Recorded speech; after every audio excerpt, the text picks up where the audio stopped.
Hey everyone, this is Cleophee back to you. This podcast deep dive is on the discussion between me and Grok, an AI, explores the power dynamics between the United States and various Arab countries, particularly in the context of a recent presidential visit. It analyzes why the US is considered a superpower based on its military, economic, and cultural strength. The conversation then examines why Arab leaders offer lavish welcomes to the US president, arguing that these gestures are more strategic for obtaining security and technology than a sign of inherent weakness.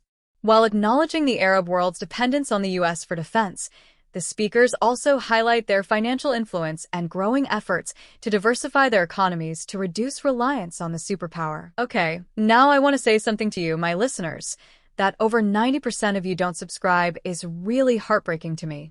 I and my team work really hard to bring these informational videos to you, but you watch and simply walk away.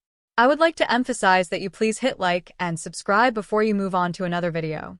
Again, thanks for watching. Stay tuned. Welcome to the deep dive. We're getting into some really fascinating material you shared with us today. Yes, we are. This deep dive, it's all about unpacking the power dynamics, the really intricate ones, between the U.S. and Arab nations.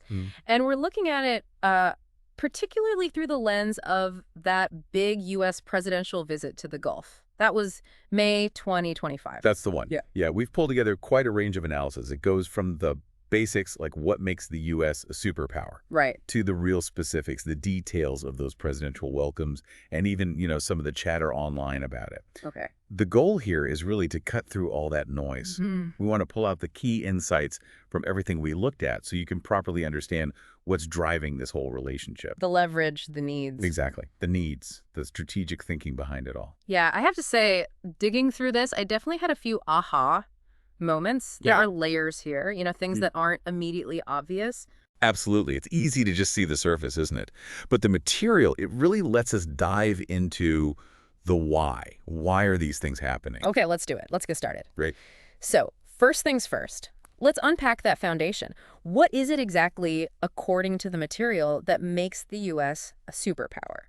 Well, the analysis we reviewed really points to strength in three main areas. Okay. Military, economic, and influence, culture, that sort of thing. Right. And it's those three together that really create that superpower status. Got it. And the military side, it's just enormous. We saw the figures in there. Yeah, staggering. Over $900 billion a year on defense spending. It's the world's largest budget, like by a long shot.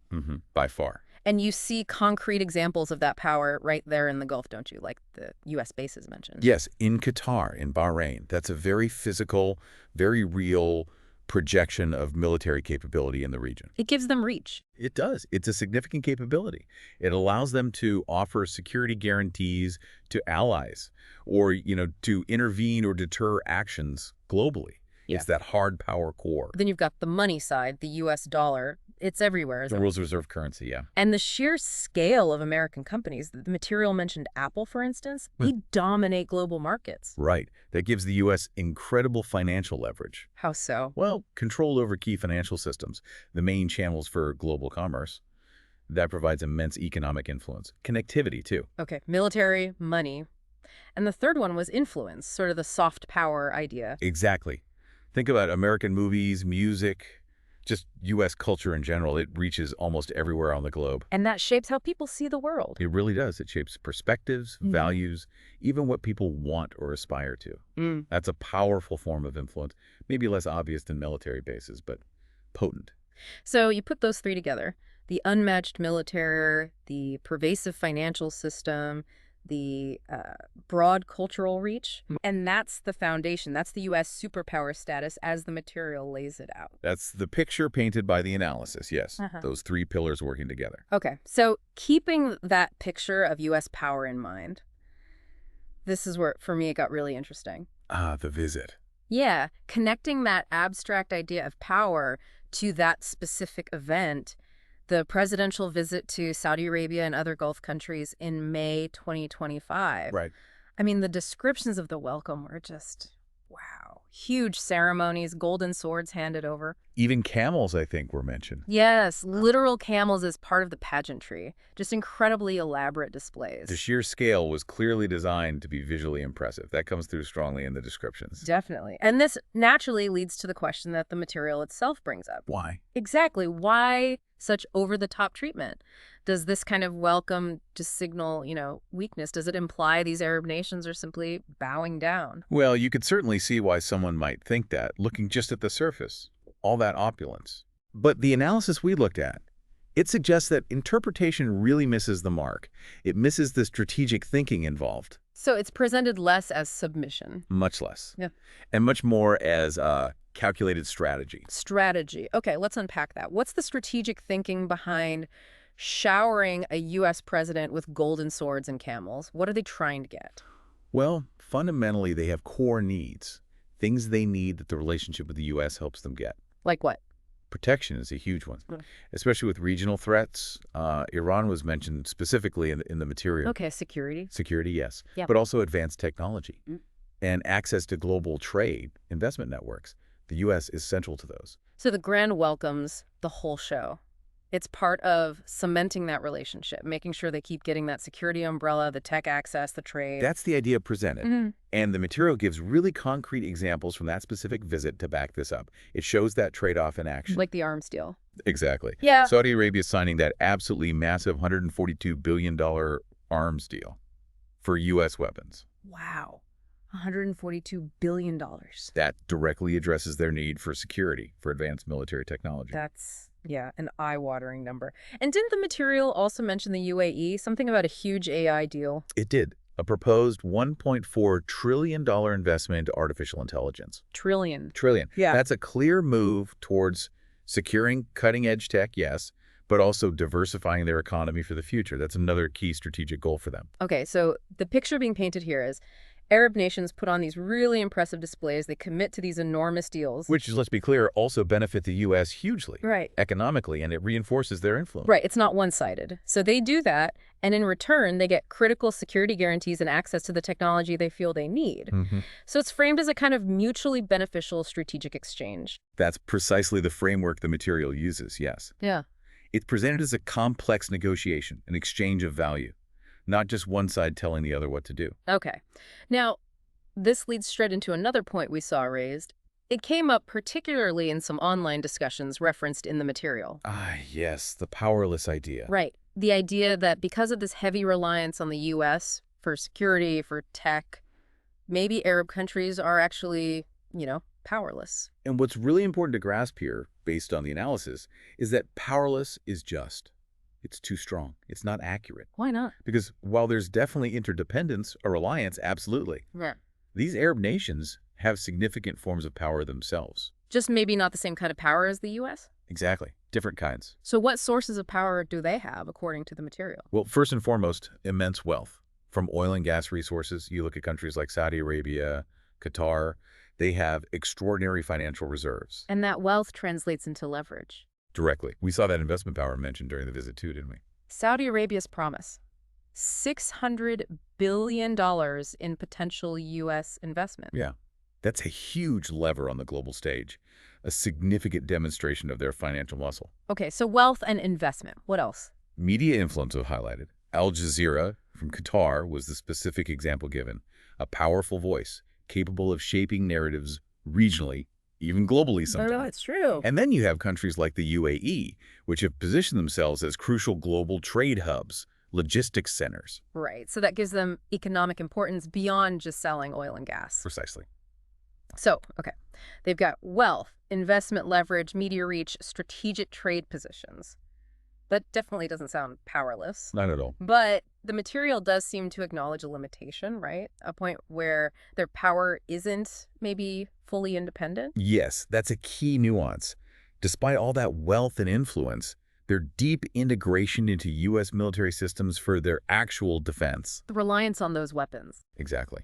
And sometimes needing U.S., let's say, approval or backing for major strategic moves, it means they aren't fully autonomous actors when it comes to global security. Okay. That's the constraint the material highlights. That distinction makes sense. So Power, yes, but not fully independent power, especially in the military sphere. But we also saw examples where Arab nations do seem to exert influence on U.S. decisions, right? The material gave a specific case. It did. The example of Syria is a really clear illustration of this. It's not just a one-way street. How did that play out? What happened? Well, the material notes that around the time of that presidential visit, the U.S. actually lifted some sanctions on Syria. Really? And even held meetings with Syria's new president. Now, this wasn't necessarily a move the U.S. was eager to make just on its own. And the material connects this shift directly to pressure from Arab nations. Yes, specifically mentioning Saudi Arabia and, interestingly, Turkey pushing hard for this change in policy towards Syria. So that shows they can influence U.S. foreign policy. Absolutely. When their interests align and when they apply that concerted diplomatic political pressure, they can definitely sway U.S. actions. But what's fascinating, as the analysis points out, it wasn't just Arab pressure making the U.S. do something completely against its own interests. Exactly right. It's presented very much as a two-way street. The U.S. ultimately agreed to those steps regarding Syria because, frankly, they also aligned with broader American strategic goals in the region. Such as? Things like trying to stabilize the Middle East, countering Iranian influence. So the Arab influence worked in this case because it intersected with U.S. goals, too. Got it. So they have influence, yes, but it's an influence that often works best when it kind of aligns with the U.S.'s own strategic thinking anyway, which is different, I suppose, from having that comprehensive across-the-board power the U.S. possesses. That's the distinction the material draws. Influence is real, it's significant, but it's not quite the same as the full spectrum of superpower capability. Okay, so looking ahead now. The material talks about how Arab nations are actively trying to, well, increase their own power, reduce some of that dependence. Yes, there's a clear push. What are the main ways they're doing that? What did the sources highlight? A major focus is economic diversification, moving beyond just oil and gas, and building their own capabilities. Like Saudi Arabia's Vision 2030. Vision 2030 is the prime example mentioned. It's this huge, ambitious push to build entirely new industries, tech, tourism, entertainment, you name it. Right. And the UAE's massive investment in AI we talked about, that fits right into this too, doesn't it? Perfectly. It's about building their own advanced tech sector, developing their own expertise, not just buying it from others. So these are deliberate strategies. Absolutely. Deliberate strategies to create new sources of wealth, new forms of power that are less tied to, volatile energy markets and less reliant on importing all the advanced stuff. They're trying to build their own leverage for the future. That's the goal. But the material also makes it clear this is, well, it's really hard, right? It's not like flipping a switch and turning off dependency. No, it's incredibly difficult. The material points out that breaking free from reliance on, say, those deeply integrated U.S. weapons systems. That $142 billion deal shows how deep that integration is. Precisely. And fully decoupling from major American markets, relationships built over decades. That's a monumental task. It doesn't happen overnight. So the overall picture seems to be they're investing massively, they're thinking strategically to build a less dependent future. The potential is there. But it's presented as a very long-term project with significant hurdles. Yes. They're definitely trying. They're putting serious resources behind it, and they absolutely have the potential to become stronger, more independent over time.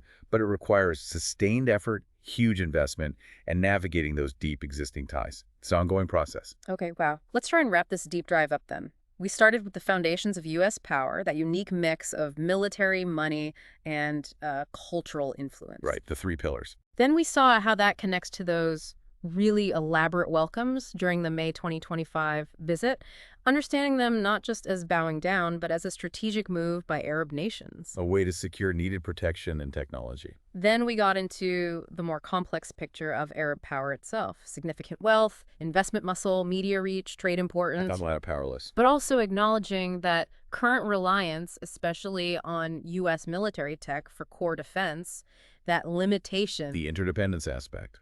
And finally, we touched on their really ambitious efforts, Vision 2030, the AI push aimed at building a more diverse, less dependent future, while understanding just how challenging that transition is. And understanding these dynamics, this whole picture, it's just vital.